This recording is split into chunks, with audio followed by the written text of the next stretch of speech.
Good morning, everybody. Good morning and welcome to this year's Honorary Doctor's Lectures. I'm Roland Larsson. I'm the Dean of the Engineering and Natural Science Faculty, and together with me here I have Katrin. Sorry, you don't have the microphone, sorry. Katrin Norberg is her name, and she's the other dean for the Faculty of Humanities and Social Science. So we have 3 lectures here today, and 2 of them will be held in Scandinavian languages, I guess, in Swedish, Norwegian, and the other one in English. And each presentation is about 30 minutes, and there will be chances to ask questions after each presentation. So and then it will be a 10-minute break also. Then you have a chance to have some more coffee maybe, and also move around a little bit if you feel that you need that. A few words about the honorary doctors is that you may already know that they are nominated and elected by the faculty members. So it's actually all the teachers and researchers at the university that nominates, and then we have a democratic process and elects them. And we are extremely happy that all 3 we elected this year also accepted our invitation to become honorary doctors. So it's really good. So, and tomorrow they will get their hats in the ceremony in Aula Aurorum. So that will also be very nice. So that's about the general information, and now I will switch over to another language, which is Swedish. Så jag ska säga några ord om vår första hedersdoktor som heter Jenny B Osuldsen, och hon är ju arkitekt vid en arkitektbyrå i Oslo som heter Snøhetta. Och hon är också delägare av den, och det är ett ganska känt arkitektföretag inom den branschen. Det är väldigt känt. Och hon är också känd som föredragshållare runt om i hela världen, och hon har varit här någon gång förut, flera gånger förut kanske. Och hon kommer säkert att berätta mer om detta, men hon har varit med i många spännande projekt, Lillehammer OS till exempel, och även trädkojorna i Harads. Så att det finns kopplingar till Norrbotten också. Och hon har även koppling till den akademiska världen, eftersom hon är professor i Norges det heter Norges miljö- och biovetenskapliga universitet utanför Oslo. Så. Och vi hoppas ju att våra studenter ska få ta del också av din kunskap, visdom, och kanske hela Luleå. Jag råkade höra, kanske inte borde säga det här inför arkitekter, men det finns ett program på P1 som handlar om arkitektur, och det handlade om Luleå faktiskt, och man döpte det till Luleå. Så vi hoppas att du kanske kan hjälpa hela stan att vi har ju ett jättefint läge med våran halvö, och vi har vatten runt som strömmar omkring då. Vi kan säkert göra stan riktigt häftigt snygg. Så att med det så vill jag hälsa dig välkommen till scenen här, så får det bli spännande att höra din berättelse. Tack. God morgon, LTU. Det är en stor ära att få möjligheten till att vara en del av ett universitet, och verkligen hedersbevisning det ger mig. Så det är jag väldigt stolt av. Så det är spännande. Jag fick besked att jag måste finna en titel för föreläsningen. Och då jobbade jag massor med den, gestaltning med tillhörighet i landskaps- och arkitekturkoncepter. Och när jag hade sänt mig och tänkte oj, den var ju otroligt komplicerat. Är det någon i det hela taget som vill förstå vad detta är för något?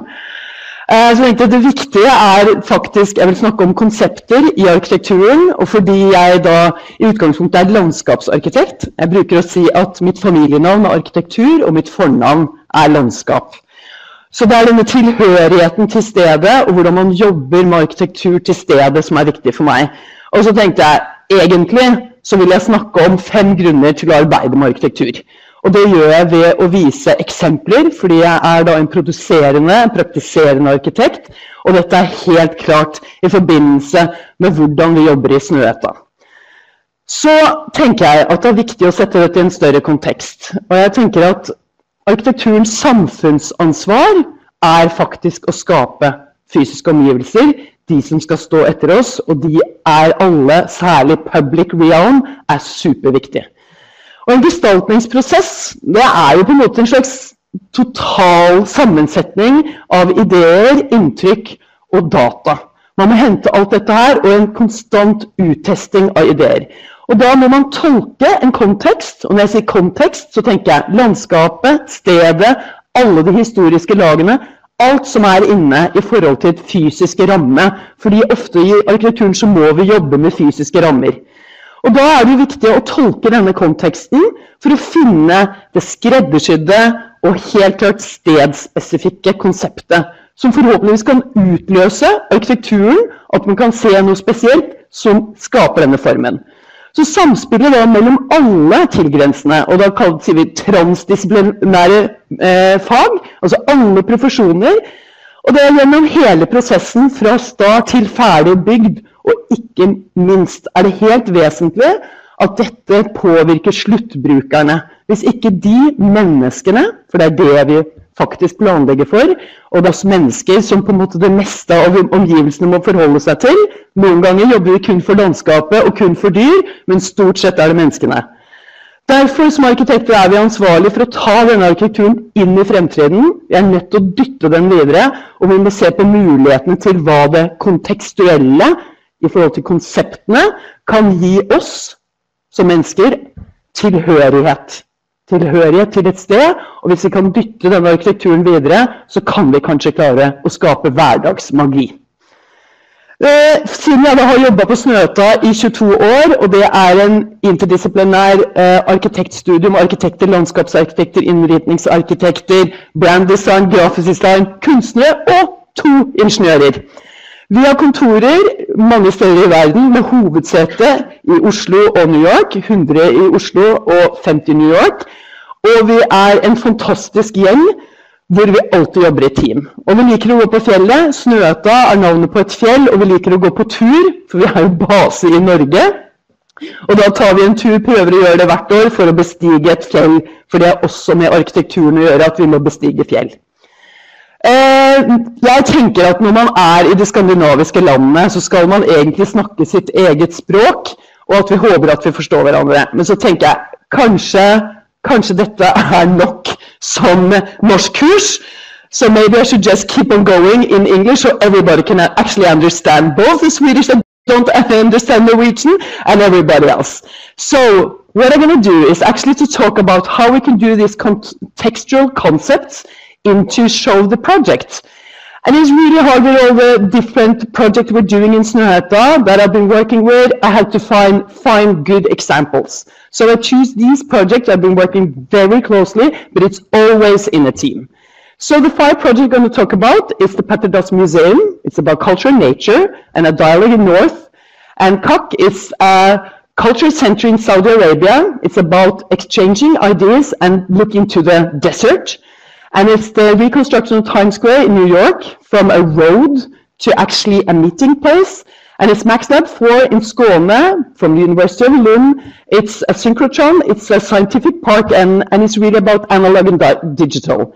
And then going back here, really going up into the forest and go to the 7th room. It's about local, global, and talking about the forest. So these projects then combine to where we have the offices. It's also spreading out pretty nicely. So the red dots is where actually the projects are. So the first projects, then we actually go more or less at the same latitude as we are here in Luleå. We go to Sandnessjøen and Alstahaug. Paterdas was a bishop that lived from 1647 to 1707. He was actually really important in the Nordic context because he was writing a lot, and he was writing, of course he was a religious person, but he also wrote about everyday life. So he was important in the society. And in 2007 they decided that it should be opened a museum about his work, about dialogue. And this is really a very dramatic landscape on the northern coast. And it has these 7 mountains called the Seven Sisters that is very dramatic, straight into the water, and the geology is pointing one direction. So you can see here it's almost at the polar circle, very close to the same site as Luleå. And the site is an old, of course, the old church from 1215, and then it's also an old farmhouse. And then the location for the site was at the agriculture area. We tested out 2 sketch designs, and we didn't really find a good solution. We were really striving to get a good project. And then we said that this is not correct, because first of all, you have the nature, you have the sea and the mountains, then you have the cultural landscape, then you actually have the site where the farm is and the church, and then should come the next layer, the historical new layer. So we figured out that we found actually a little dip in the landscape. If you see here, there was a little dip here. This was the original site. And then we figured out if we actually go into that and cut in the landscape, make a cut, make a section in the landscape and open it up and fill it. Because Petter Dass, he was living in the Norwegian Baroque. It's really about heaven and hell, so we could actually be very dramatic in the way. So we said that the front of the building should not be larger than the small farmhouses, but the section could really about heaven and hell, going up, down into the earth, and then really touching the landscape. So the section through it combined the church and the cultural landscape into the natural landscape. And when we then did that cut, it actually the way you had to bore through the mountain, and then you drill through it, and you have a wire with diamonds, and you slice it like when you do the Danish cheese slicers. You just slice it up, and it gets extremely precise. And it opened up a totally new world in the landscape, still in dialogue with existing. And it also with the nature behind. And then you get this cut, this gneiss, the geology. It's almost going over to being marble. And you get these small cuts that suddenly water drills into it, and then you got moss. You could never plan for this. It's so site-specific, just happening here. And of course, we had to fill the hole with a new project. And then we have this dialogue. We have this small building on the front that you almost can't see. You can slip through it. But then when it's raining, it's really hard to see what is nature, what is just mirroring, what is reflecting our time. And on the other side, it's leaning out into the landscape, still not larger than the existing buildings around. You get into the building and you have a view. And of course, you also have the northern light up there. And on one side, there is a stair. If that's a stairway to heaven or somewhere else, you should go there and have a look. The second project is really going far away. We're going to Saudi Arabia. Snøhetta, the first international project Snøhetta did was the library in Alexandria in Egypt. That was in 1989, and it was finished in 2001. Because of that, a lot of people from the Middle East traveling to see the library, and then we were starting to be inviting for competitions in the Middle East. And this was one of them, a cultural center in Saudi Arabia. And we had a big discussion in the office if we at all could go down there. We're 50-50 men and women. A lot of the females are project leaders. And we said, can we even dare to go there? Is it safe? And what can we actually do in Saudi Arabia, which has the way with the hierarchy and how they look into a lot of things because of their religion. But we said we actually can transform something. We can give something from Norway to Saudi Arabia. There's some kind of the same history, finding lucky people finding the oil. So we bought abayas, large, medium, and small, and went down. And it's Aramco that is actually the client, and they were very open. So the site was this. Okay, so what is site-specific here? It's absolutely the desert. And we were very engaged in the desert and found it very exotic. And for our rendering for the competition, this was in 2007, we had this mirage, 50 degrees, you don't have anything to drink, you see this magic thing over there, and you think this is the place, you're gonna survive, and of course when you get closer it goes away. It's just a fata morgana, a mirage. But actually the jury loved our project, so we won. So what was it actually about the program that triggered us? It's a cultural building. It has a big library, the first, one of the only libraries in Saudi Arabia, has the first and only public cinema. It has a large exhibition hall, and all these there were different programs. And they say they could create an arch, and the keystone is about dialogue and culture. So that's why we thought we could work in Saudi Arabia, because we could do a difference. We can actually try to move forward with architecture. So we worked with a time axis to look below grade. A lot of the program don't need any daylight, so we could be below grade. It also doesn't get overheated, and then it could stretch up into the air into the future. One thing was, one of our concepts was that we wanted these steel pebbles done for the facade. And then the jury said, we really like your project, but we don't like the facade. You had to come up with something different and say, we want polished black granite. And we were like, no, that's like a grade tomb, so we don't want to do that. So we tried to find a new way to look into the facade. We were looking all over to try to find something, and then we discovered, this is Aramco. They are pumping up the oil from the geology, and they're piping it through the landscape. So these pipes, we thought, maybe we can use them as a facade material. So we started with our pebbles with a different program, and starting to make, like, if anybody, you have been knitting, you have yarn, and you can make this nice way of laying out the yarn. And the same way, we really use the shape to lay it up. We have a very good workshop in the office, so we always test one-to-one, specifically with new materials, like this was. And this is the facade front of the office in Oslo. And we did a mock-up, 6 by 6 by 6 meters on site. And then they started to execute it. And you see the last pictures here, it's actually executed away. 76 millimeters, that's a diameter of the pipes. When it's a window behind, you squish it down to 12 millimeters, so we get an opening for the next one. So that was one thing solved. The second thing the jury said, this was our rendering for the landscape, and they say, we hate the desert. You have to come up with something better than this. So then we thought, okay, we're going to work with what you already have there. They got a lush garden, a green part that was already there. We would extend that in double size, and then we will make our new orange thing that we call the monosurface.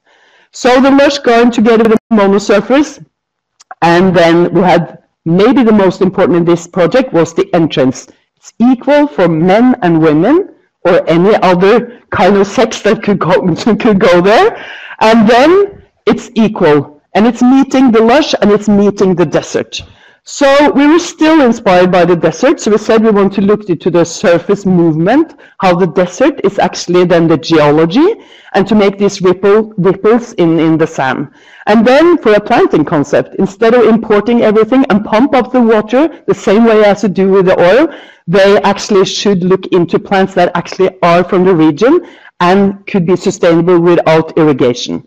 And the third one was actually to make a geology garden, to use all the geology they have there and expose it, and even better, to use some of the old techniques of building, rammed earth. Use the sand from site, stamp it, ram it, and then make new buildings and also parts of the landscape. So that was actually the sand, and the soil on the site was excellent for ramming. So we managed to do these beautiful walls that, again, are the whole history, like a section in the landscape. For the future in the landscape, we also said you have a lot of course, solar energy. It's a lot of sun and hot days. So we even created solar-driven panels lights, and they're all low. So when you walk on the surface, you will see the starry night. So this is Fuad on the left side. He stayed in the office for a year to learn how we work in Snøhetta. He's very proud of his project. And on the right side is one of the project architects from Snøhetta, Lara. She worked on construction site for 4.5 years in an extreme heat, extreme weather, and an extremely complicated project. It's starting to get there with the gravel and with the vegetation and with this amazing pebbles that are rising that looks like the landed object. So next year we have the plan that it should be the first exhibition, and we really even hope that even tourists are allowed to come to Saudi Arabia. In September, they decided that actually female now are allowed to drive cars in Saudi Arabia, so it's part of pushing the world with architecture. The third project is going to a very different site again, and a totally different context, going to New York City, Times Square. Extremely busy, it's as urban as it gets, and of course too many cars and too many tourists. And then the city of New York decided that they actually wanted to test out if it was possible to close down Broadway to make it pedestrian. This took absolutely more than 20 years, but the last two years before they actually decided to make the project, they made a test to then say that we block the cars. And the New Yorker had actually 2 front pages to say what should then Times Square be when it's reconstructed. The interesting thing about Broadway is that like, you had this long diagonal line throughout the whole island. And actually, by the Duffy Square, where Times Square is, there is a section. And then you have 7th Avenue that is said still will have traffic going south, and Broadway should be closed from 42nd to 47th Street. So we were only supposed to work with this horizontal level. We shouldn't do anything with all the commercial. We shouldn't do anything with all the facades. We really need to work with sort of the soil. The one layer that is horizontal. It's actually pretty hard to orientate yourself, even if you have this city grid. So what we actually worked with as a concept was the crossing of these 2 streets. So if you see here, look carefully, there are 2 different lines that are crossing. And they have these lines so you actually can orientate yourself. And since there is part of this extreme, the high rises and very density, it's a new way of looking into that. So if you just go into, for the least part, we had 75 millimeters to work on because there's so much things going on, infrastructure below grade. And then I would say most people that walk there today, they probably don't even see that there's a new flooring that is laid out. Also, the client said that we really needed to work, it shouldn't be any obstacles. It should be totally flat as possible. And it should be possible to rearrange every 20 minutes to do an event. There are over 270 events per year. And then the change could totally be like you have the yoga day, you have the rodeo day, or I would say much more important, you actually can do some demonstration and say what is really important. So it is a totally new atmosphere because you can close it down and because it's easy to get rid of the cars. So for the post-research project we were working on, we're looking into statistics, how things are changed. And the opening, the first part of it opened in 2009 and the last year, which then have sort of concluded that after closing Broadway to vehicle traffic in New York's Times Square, pedestrian injuries fell by 40% in the area despite a 59% increase in pedestrian foot traffic. Today, 80% of visitors feel that Snøhetta's pedestrian plaza make Times Square a safer, nicer, and more New York place to be. That's pretty amazing. And more New York, I'm not sure what that means, but at least that's what they write. So even if they say that it should just be this flat horizontal surface, we really wanted to work on one extra layer. And we said that it was really important that people could sit down, they could rest, they could meet, they could start a dialogue.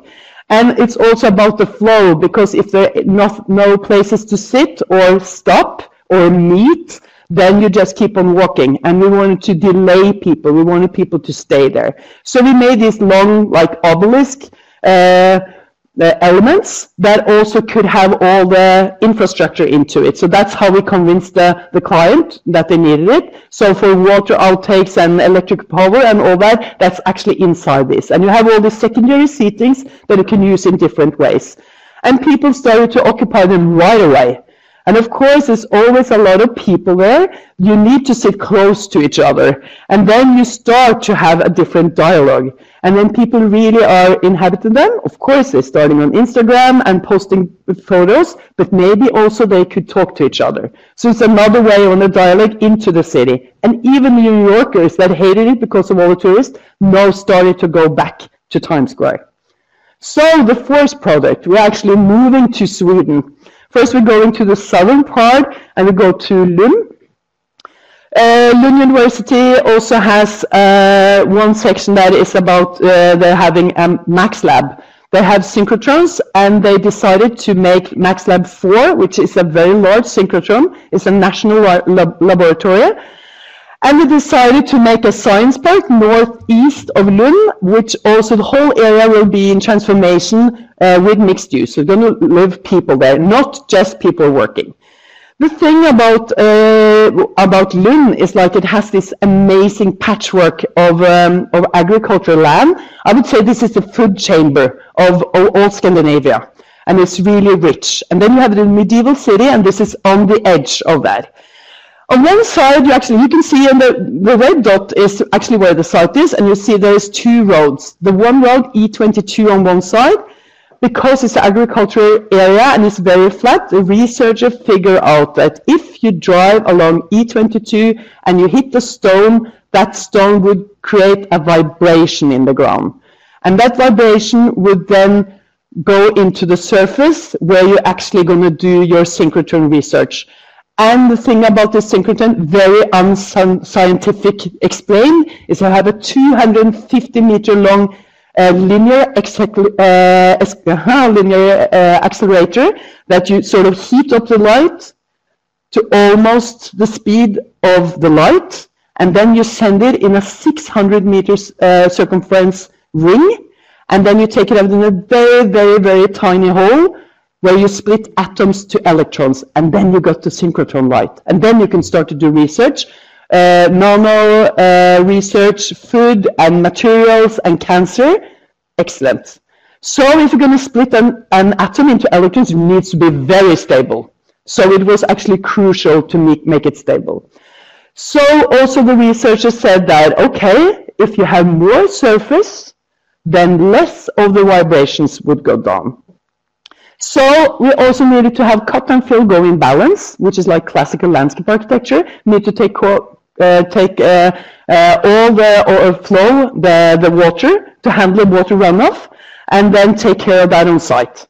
So then we said we have a new technical parameter that we can use with the vibration. They said, the researchers said, the wavelength of the vibrations in the ground was from 10 to 40 meter.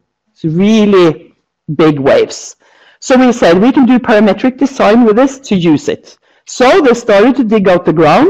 It's clay, and this 250 meter long escalator, which then should be below grade, 10 meters down. We had a lot of soil we had to redistribute. We started in January. In May, they started to do the digging. So we said, okay, this is the site, very gentle slope. The red line is the outline of the area. This is the circle that we actually want to protect. The tangents is where you take out the light. So we said we have 20 tangents we use as the base to do the first layer of waves that is 10 to 40 meter. And the researchers say you need to have even more surface chaos. So we had another layer that was a spiral. It's like the Milky Way, it's like the light, you do a spiral. So these two together then have mounts of the soil that you redistribute from 10 meter to 40 meter. And to get it in balance, the amplitude is 4.5 meters. So it means that we could take the Rhino model, the 3D model, straight into the GPS of Rasmus. That was actually the master of the bulldozer. And here you can also see me trying to drive the bulldozer. And you could redistribute the soil once, dig it, and then replace it in the new pattern to actually make this new landscape. Which meant that actually landscape could be finished long before the building. Here you can see the big cut with the 250 meter. This was September 2011. We started in January. And this is, now you can see the ring, 2012. And here you can see the office building that is for 150 offices. This is January 2014. And this is in the end of 2014. You see all the green buildings, and the landscape is already green there. And here is more or less getting closer to the opening that was in 2016, which meant that we had a landscape that was finished long before the buildings. And then there was a discussion what to actually have on top of these mounds. So we worked together with a researcher at SLU, Alnarp, and we said we wanted to use meadowland vegetation. because that was what it used to be in Skåne. 80% of the meadow vegetation is gone because of the monoculture or the agriculture. So we found a natural reserve that is just 5 kilometers away called Kungsmarken, and we could cut the hay from that area and bring it over to our site. So that means that we could spray it out 5 centimeters thick, then it keeps the moist, it kills the weed, and it actually gets the natural vegetation that used to be in Skåne. And it takes longer time, 3 to 5 years, to actually establish it. And then you start to get the mounds, you can walk on top of them. And last year when they opened, they're starting to get blooming. And this was from June this year. The CEO sent an email and said, we're so happy with this landscape. It actually reflects the waves of the light. And we have a lot of wildlife. We have all this new vegetation. And the more maybe amazing thing is actually that it works combined with everything they've done below grade with the foundations. But it has reduced the vibration with 30%.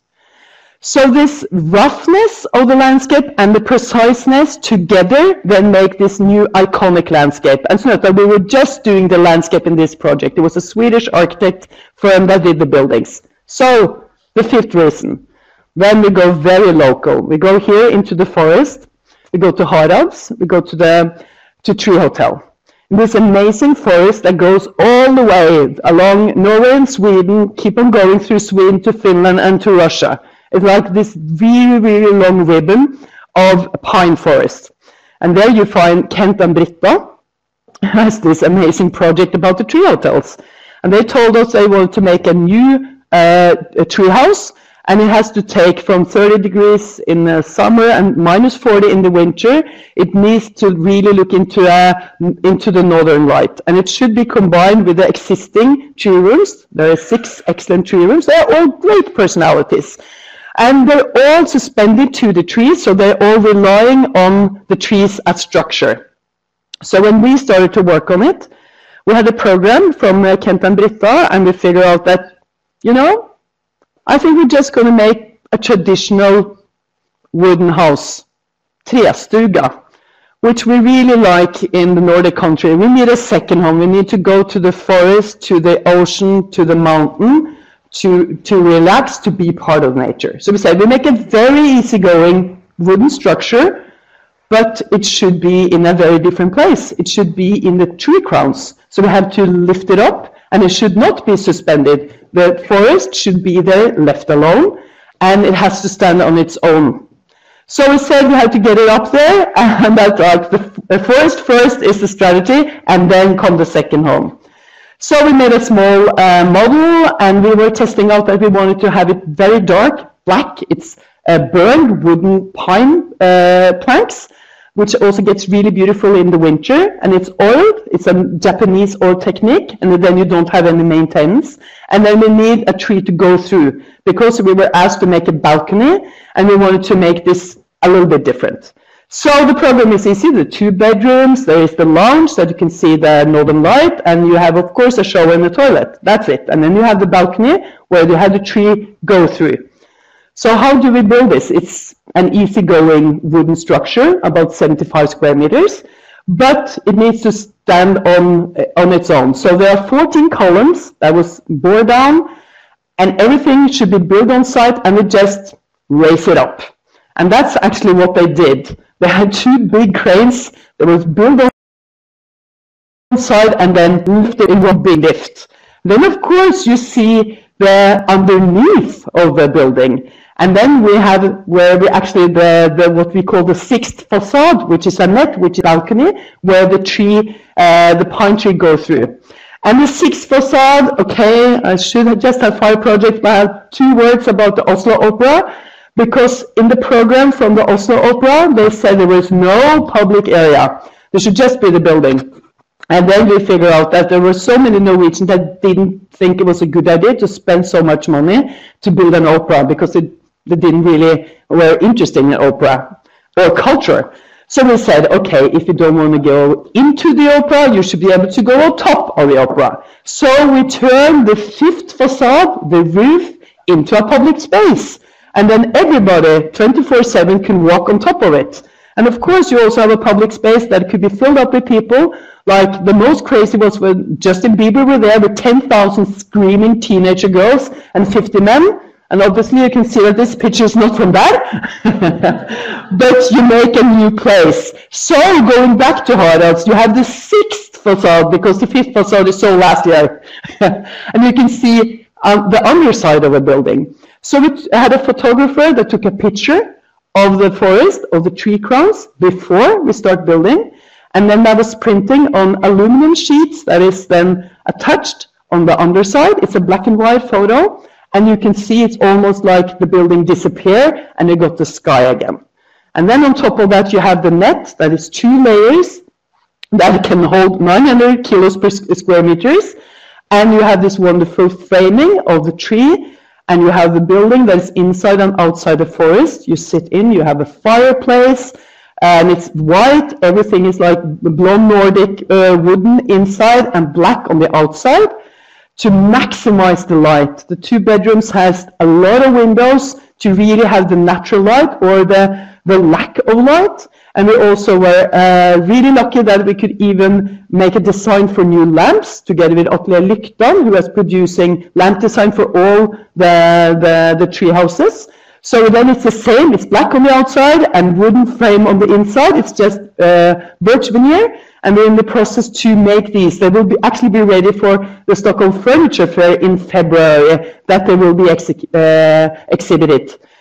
Then of course, even with the northern light, to have this, you are inside the crown, you're inside the forest, and the forest really takes care of these small interventions that you can go and have a retreat and be alone together with the forest, and that you're zooming out the forest, much more important than what's actually going on.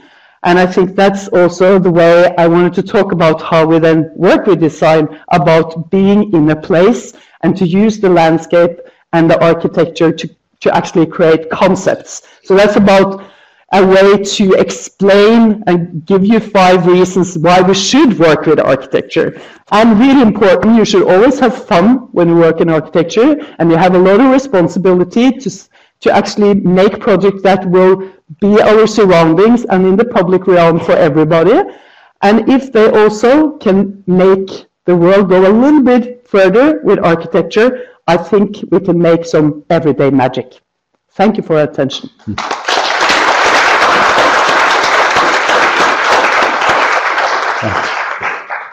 Thank you very much for impressive work. I also want to become an architect. So that's really nice. Yeah, actually, Justin Bieber has also been to the Tree Hotel. Maybe you know. It's true. In the room.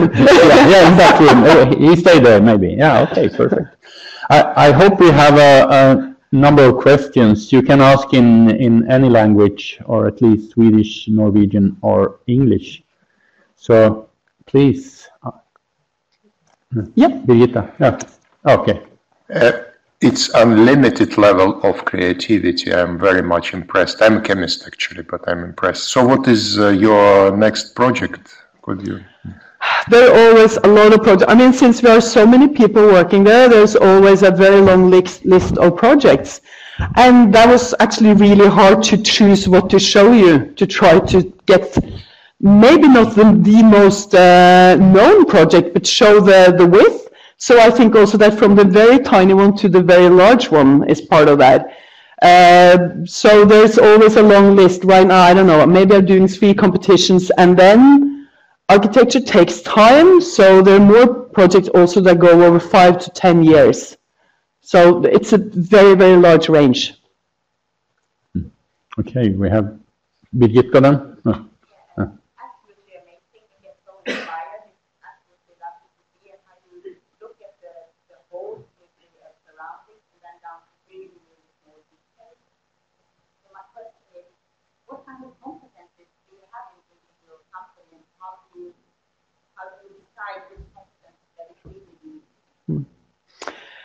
of course, always important to have a good crowd. So we spend a lot of time to find the right people to work.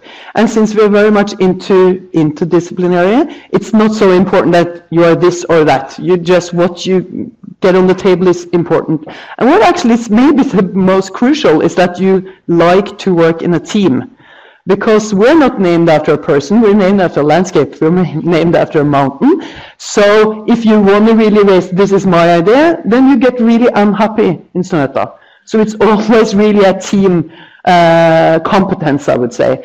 And of course we try, when we start up a new project, specifically with a competition, we try to have other people in, like more artists, or maybe an acoustician, or maybe a philosopher, to actually add some extra layers that we usually don't have inside the office. And we say that there is no bad ideas, you just get it on the table, and then there will always be somebody else that is spinning around on it. So really to work that together, and to have this more or less hub of people, it's always see that it's a combination of people that have been working maybe on similar project before, and it's really important to have people right up from school and interns, to buy in. And we don't really have so much positions, so there's not like 1 or 3 people oversee everything. It's actually really the team that decides.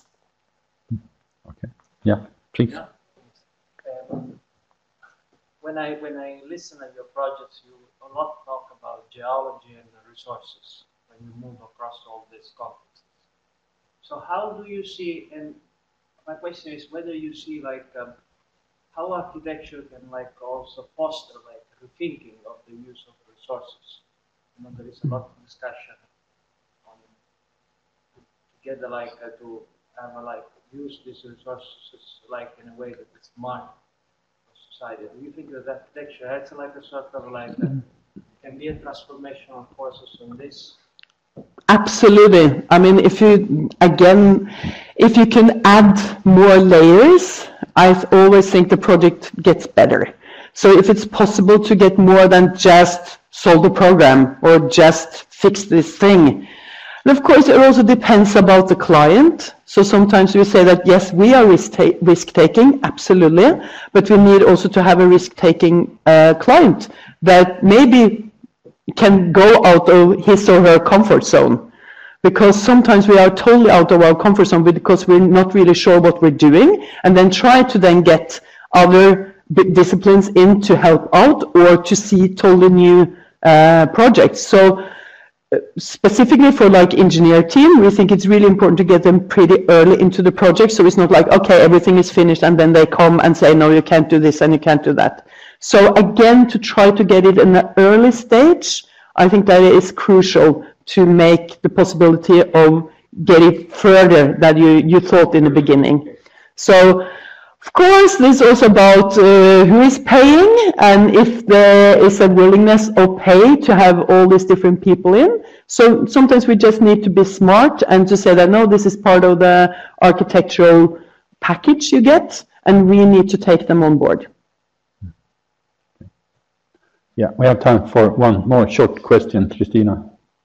Yes, you're now talking about the importance of the team, but what's the most important knowledge from the architect to bring in the architecture education?